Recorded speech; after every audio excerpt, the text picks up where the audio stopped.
Vamos a tocar un tema en el cual sí tengo experticia, manejo y conocimiento. El día 23 de diciembre del año 2015, Diosdado Cabello, a través de un montaje claramente asesorado por Escarrá y por la gente de José Vicente Rangel, que está en el TCJ de Yanira, y la gente de Cilia, a través de la presidenta del máximo tribunal, Gladys Gutiérrez, hizo un movimiento, no digamos magistral, porque simplemente es una técnica jurídica. Ellos convocaron a las sesiones extraordinarias, a las cuales la oposición, creo que solo fueron 13 diputados, se opuso de manera fría, pero se llegó a la cuarta discusión, a la cuarta sin un acuerdo. Aquí llegamos a una duda, cuarta sin un acuerdo si todos eran mayoría simple, pero eran mayoría del gobierno. Bueno, se llegó a la cuarta para anular que cualquier previo nombramiento con esa falta de quórum fuera impugnado. ¿Qué se hizo? Se agotó la máxima, el peor escenario, cuarta discusión, y ahí que se produjo el acuerdo de nombramiento de los 13 magistrados que iban a cubrir las vacantes por jubilaciones ilegales de los magistrados anteriores para posicionar en el TCJ a la gente que va a mantener a este gobierno con cierto poder hasta que se logre la transición. Llama la atención, para que ustedes vean lo peculiar del caso, que en la sala constitucional se nombró a Calixto Ortega. Calixto ni siquiera voy a mencionarlo, todo el mundo puede buscarlo en Google, todo el mundo sabe quién es, una persona que estuvo de agregado de negocio en Estados Unidos, una persona que incluso fue tomada en varios centros comerciales comprando, hablando mal de Estados Unidos, declarado persona non grata por el gobierno de Estados Unidos. Aquí volvemos otra vez al mérito. ¿Cuál es el mérito para ser miembro del gabinete del gobierno? Haberse enfrentado a Estados Unidos o haber hablado de la guerra económica. Ese es Calixto Ortega, sin ningún tipo, que es profesor de la universidad, nunca ejerció el derecho. Entonces está en la sala constitucional, que es la última, la mega sala, que va a decidir cualquier conflicto de la electoral o la política administrativa. No hay otra sala más arriba que esta, ni siquiera, solo la sala plena. Pero la sala plena no va a discutir materia constitucional. Tenemos a Luis Damiani, cuyo insigne mérito es ser profesor de planta de la Universidad Bolivariana de Venezuela. Igual que Luis Salas, otro inepto más que lo que hace es escribir tonterías sobre guerra económica o derechos de la gente que fue asesinada por el poder del gobierno de cualquier tipo, pero más cercanos al imperio.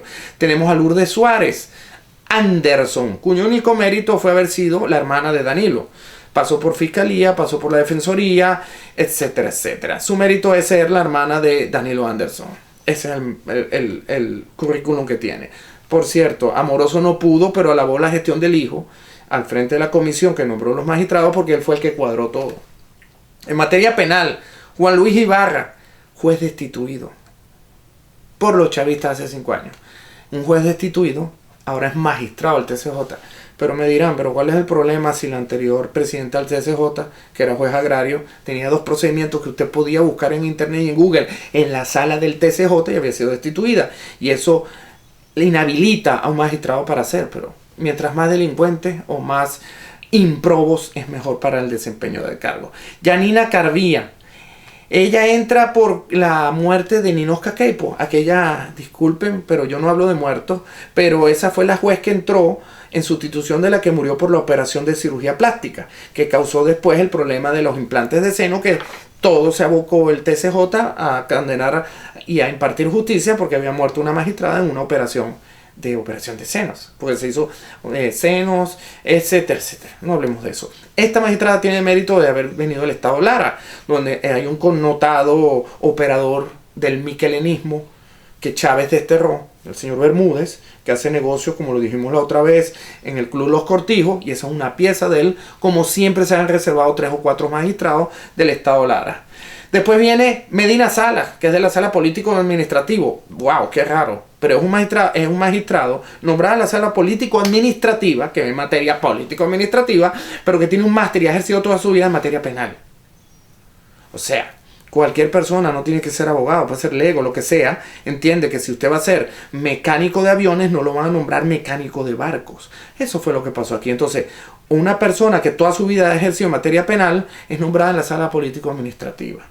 que es lo mismo que pasa con la sala civil, con un personaje bien oscuro, Iván Darío Bastardo, con el cual una vez incluso me mandó a arrestar cuando era miembro de la Corte de Apelaciones por un cobro que hizo en un caso donde yo era parte. Él está casado con una connotada líder chavista, y entonces él fue juez penal, juez de control en materia penal, juez de la Corte de Apelaciones en materia penal, juez suplente de la sala penal, y lo nombran en la sala civil. Véame la cara, lo nombran en la sala civil. Eso es como que usted está viendo una película y entonces al final el malo termina en bueno y mata al bueno. Entonces el final no era correcto. Entonces yo les pregunto, ¿para qué toda esta situación? Queda claro con la doctora Vilma Fernández, cuyo único mérito para estar en la sala civil del TSJ es que es de Barinas. O sea, era la compañera de bufete de Gladys Gutiérrez que le hacía los títulos supletorios y las cartas de soltería a los Chávez. Entonces, esa gente, esos son algunos de los 13 magistrados que hoy están en el TSJ, por casualidad, más fantoches, más incapaces y menos idóneos que el mismo gabinete ejecutivo. La pregunta es ¿por qué? Porque son gente que es más maleable, más preparada para ser impulsada a determinadas decisiones de las cuales no conocen. Entonces, si tenemos magistrados en la sala penal que son civilistas que son penalistas, administrativistas que son constitucionalistas y constitucionalistas que son bandidos ladrones del gobierno que tienen que cuidar su cargo. Entonces les pregunto, ¿usted cree que esa gente va a impartir justicia? Por eso es que lo dijimos en el programa anterior. Hay 5 magistrados del antiguo TSJ que ya han manifestado su descontento a través de debemos sentenciar atenidos al escrito y espíritu de la norma, a la justicia, no a ideologías políticas. Pues se dieron cuenta que esos 13 que llegaron, los que llegaron es a destruir lo poco que le quedaba al TSJ. Pero el TSJ es el último bastión donde se va a dirimir el conflicto y el fin del régimen chavista madurista. La Hora de Abelardo Izaguirre fue presentada por